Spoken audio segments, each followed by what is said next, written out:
Olá pessoal, estou aqui de volta, Dário Rocha, continuando a unidade 2 do nosso curso de limites. Falaremos sobre limites trigonométricos. Na verdade, falaremos apenas sobre trigonométricos. Isso aqui é a parte 2 da unidade 3, né? Tá certo? Que trata de infinitos e trigonométricos. Vamos lá. Teorema. O limite, quando x tende a zero, de seno de x sobre x é igual a 1. Esse é o teorema fundamental, esse é o limite fundamental. Então vamos provar que isso ocorre. Tá certo? Vamos lá. Então vamos começar assim. No círculo trigonométrico, o raio é a unidade. Seja um arco tomado no sentido anti-horário a partir do ponto A até o ponto M, como veremos na figura a seguir. De x radianos. Vamos lá. Olha aí. O que nós estamos dizendo? Estamos tomando o ciclo trigonométrico e vamos tomar como unidade o raio. Tá certo? Tá ok? Tá certo? O ponto A, né? Daqui para cá é o nosso arco em radianos x. Perfeito? De A até o M é o nosso arco. Tá ok? Que nós vamos simbolizar simplesmente assim, ó. Quando eu me referir ao arco, eu vou fazer apenas assim. Tá ok? Quando eu me referir a segmento, aí eu vou colocar um tracinho aqui em cima. Ok? Vamos seguir? Olha aí. Vejamos. Né? Só para lembrar, não esqueça que a área de qualquer triângulo é a metade da base vezes a altura e a área do setor circular é a metade do raio ao quadrado vezes o comprimento do arco. Isso aqui são pré-requisitos que nós vamos usar durante a demonstração. Ok? Vamos lá. Vamos lá. Olha aí. Tá. Vamos lá. Olha aqui. Vamos fazer assim. Observe o triângulo OAM. OAM. Este triângulo aqui, né? Observe este triângulo. Tá ok? Bom, ele está contido no setor circular OAM. Qual setor circular? Né? Qual setor circular? Esse setor circular aqui, né? Ó. Tá certo? Ele está contido, ó, né? Ó. Tá certo? Vamos tentar mudar a cor do ponteiro para ver, para a gente olhar melhor, né? Vamos pegar verde aqui. Vamos lá. Aí, ó. Aí, ó, o setor circular é esse aqui, ó, né? Aqui eu estou colocando um pouco por cima, só para dar a ideia melhor, né? Ó. Porque, ó, os lados são os mesmos, apesar de aqui não parecer. Mas aqui, ó, em vez de ser o segmento AM, é o arco AM. Perfeito? Tá ok? Então temos o setor circular e temos o triângulo OAM. Tá ok? O qual, por sua vez, está contido no triângulo OAT. Quem é o triângulo OAT? Ó? Aí o triângulo OAT é esse triângulo aqui, né? Ó. OAT. Perfeito? Esse é o triângulo OAT, né? Vamos mudar novamente a cor, que eu acho que o vermelho é melhor. Tá certo? Né? Vamos tirar aqui o excesso, tá? Então, é OAT, né? Então, ó, o triângulo OAM contido no setor circular OAM e o setor circular, por sua vez, contido no triângulo OAT, né? Isso quer dizer o seguinte, o que eu vou concluir com isso? Que a área do triângulo OAM é menor que a área do setor circular, que é menor que a área do triângulo OAT. Perfeito, né? Então, ó, a área do triângulo OAM é menor que a área do setor circular OAM, que é menor que a área do triângulo OAT. Mas como é que eu calculo a área do triângulo OAM? OAM. Note que é fácil, né? É OA vezes PM, né? Porque PM é a altura aqui, ó, do triângulo OAM, né? Então é essa aqui, né? Perfeito? Olha aí, tá? Como é que é a área do setor circular? A área do setor circular foi o que nós dissemos agora há pouco, né? Ó, é a metade do raio ao quadrado vezes o comprimento do arco, né? Ó, OA é o nosso raio, né? OA, tá certo? O arco, que é o AM, é X, né? Perfeito? Tá. Que é menor que a área do triângulo OAT. Mas olha, o triângulo OAT, ó, tem como base OA, tá certo? E tem como altura AT, né? Ó, a base é OA e a altura é AT. Então é a metade de OA vezes AT. Agora veja bem, o nosso ciclo trigonométrico, da maneira que nós tomamos, ele tem raio unitário. Perfeito? Então OA é 1. Aqui, ó, OA é 1. Tá certo? Então vai ser meio PM, né? tá certo? Meio PM, né?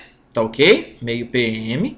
Aí tá, meio X e meio AT. Né? Como eu tenho meio em todas as parcelas, se eu multiplicar aqui todo mundo por 2, a desigualdade não altera e o meio desaparece. E eu fico com a seguinte expressão, né? Perfeito? Por quê? Esse é 1, esse é 1 e esse é 1. E aqui, ó, é como se eu estivesse cancelando, né? Ao multiplicar por 2, não é isso? Ó? Tá certo? Aí ficou PM, ficou apenas o X e ficou o segmento AT. Tá ok? Mas quem é PM? PM, olha só, é esse segmento aqui, né? Ó. Perfeito? Mas, ora, esse segmento, né, em relação ao ângulo X, é, na verdade, o seno de X. Perfeito?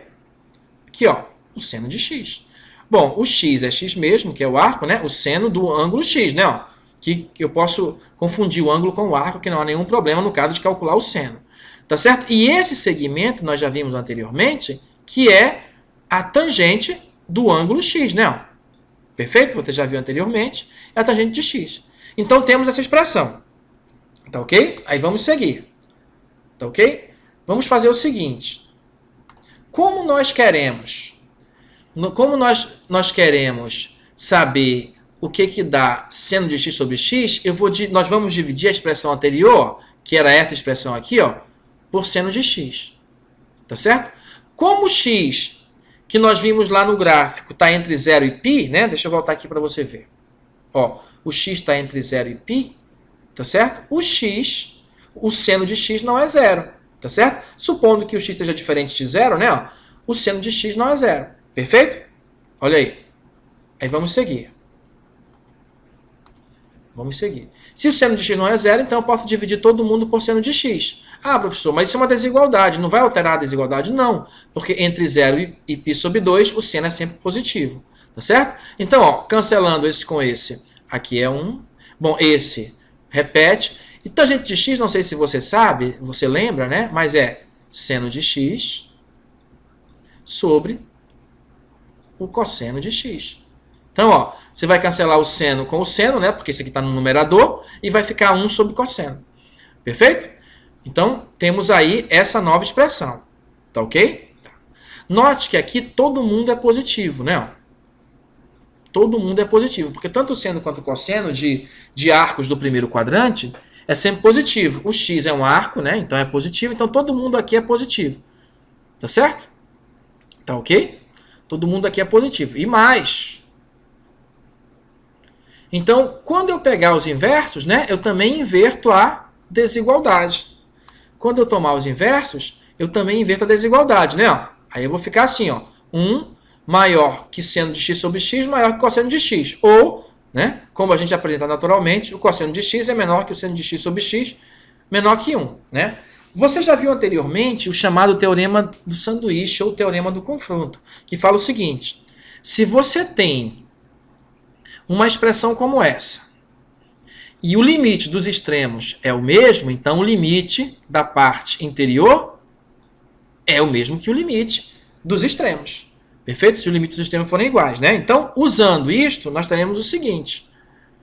Né? Vamos lá. O limite do cosseno quando x tende a 0, ó, é 1.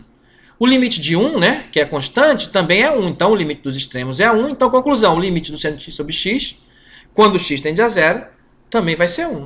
E aí, ó, a gente provou que o limite fundamental, né, que é o limite do seno de x sobre x, quando x tende a 0, é 1. Tá certo? E a partir dele, a gente calcula todos os outros limites trigonométricos. Né? Vamos ver alguns exemplos aqui, olha só.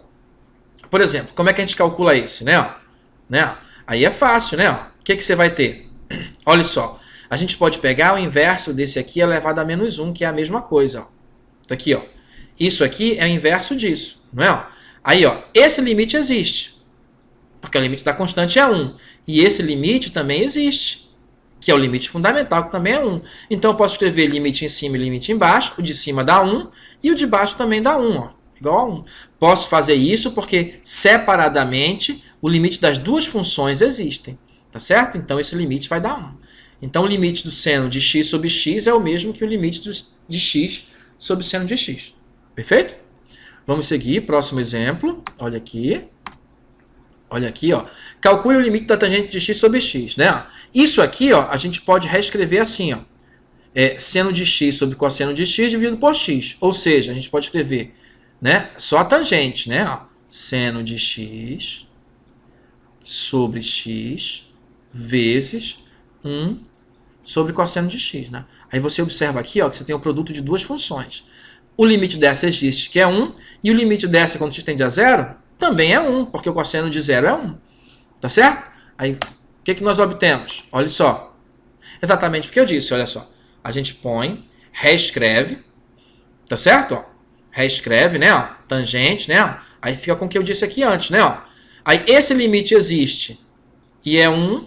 Esse limite também existe e é 1. Bom, então o limite do produto, quando os limites existem, é o limite do produto. É o produto dos limites. Então, ó, a conclusão, tá certo? É a seguinte, né? Limite de um, limite de outro. Esse, como eu disse, é 1. Esse, como eu disse, é 1. Então, isso vai dar 1. Perfeito? Então, o limite da tangente de x sobre x é exatamente 1. Perfeito? Vamos ao próximo exemplo. Olha aí. Qual é o limite do seno de 3x sobre x? Aqui, ó, a gente usa um artifício. Tá certo? Qual é o artifício? Né? A gente usa uma substituição, né? Para ver se pode funcionar. Tá ok? Que é a seguinte. A gente fala que u é igual a 3x, né? Ó, aí, em vez de escrever 3x, a gente escreve u. Tá certo? Mas quando o x tende a 0, nossa nova variável é u. O que acontece com o u? Ora, quando o x for para 0, o u vai para 3 vezes 0. Então, o u vai para 0 também. Então, ó, esse limite é exatamente igual a esse. Tá certo? Ora, mas esse é o limite fundamental, então dá 1. Então, o limite do seno de 3x sobre 3x é exatamente igual a 1. Perfeito? Vamos ver aqui o outro. Olha aqui. Ó, na verdade, isso funciona para uma constante qualquer, né? A gente fala que o u é o kx. Quando o x tende a 0, não importa quem é o k, o u também vai para 0, porque k vezes 0 é 0. Tá certo? Então, a gente pode reescrever dessa maneira, né? Substituindo o kx e o x por u. Tá certo? E o limite vai ser novamente 1, porque esse aqui voltou a ser o limite fundamental. Perfeito? Né? E esse aqui, ó. Aí esse aqui, ó, a gente pode fazer assim, ó, né? Dissociar isso daqui, ó. Isso aqui não é isso? Quanto é que é esse aqui? Esse aqui vai para 1. Esse aqui vai para 1. Então, o limite separadamente existe. Então, o limite é o produto dos limites, então dá 1. Perfeito? Então, é assim que nós vamos proceder para resolver os exercícios que serão passados, né? Aí, ó, como é que calcula esse limite? Aí, aqui passa por reescrever esse aqui, ó. Tá certo? O que você faz? Você multiplica em cima e embaixo por 1 mais cosseno x. Né? Olha aqui, ó. Tá certo? Quando você faz isso, essa aqui é a soma pela diferença. Então, é quadrado do primeiro menos o quadrado do segundo. E esse aqui, ó, é x vezes isso, né? Nós deixamos assim, não vamos mudar. Tá certo? Isso aqui, ó, é o seno ao quadrado de x. Olha aí. Né? Ó, esse aqui, ó, é o seno ao quadrado de x. Perfeito? Tá aqui, ó, seno ao quadrado de x. Por quê? Porque seno ao quadrado de x mais cosseno ao quadrado de x é 1. Então, nós temos agora essa expressão. Tá ok? E aí, eu vou dissociar isso daqui, ó. Vou separar o seno ao quadrado de seno vezes seno. E colocar desta forma. Ó. Tá certo? Esse limite aqui existe. Que é o limite fundamental. E dá 1. Então, para eu proceder o produto dos limites, é necessário que esse limite aqui também exista, né? Então, vamos olhar só para ele agora. Tá certo? Ó, na verdade, eu só posso concluir isso daqui se eu soubesse limite. Mas aí é fácil. Porque, ó, o cosseno de 0 é 1. Então, isso aqui, ó, vai para 1. E esse aqui, ó, vai para 0. Então, esse limite aqui não só existe, como é 0. Perfeito? Porque vai dar 0 sobre 2, então é 0. Daí, ó, vai ficar assim, né? Ó. Perfeito? Então, eu só posso fazer isso porque eu sei que esse limite existe. Se esse limite não existisse, eu não poderia fazer essa separação. Não esqueça disso. Então, eu vou encontrar que o limite de 1 menos cosseno x sobre x é igual a 0, né? De maneira bastante simples, né? Tá certo? Então, é assim que a gente faz. E aí você tem alguns exemplos de limite trigonométrico. Tá ok? Tá, obrigado e até a próxima aula.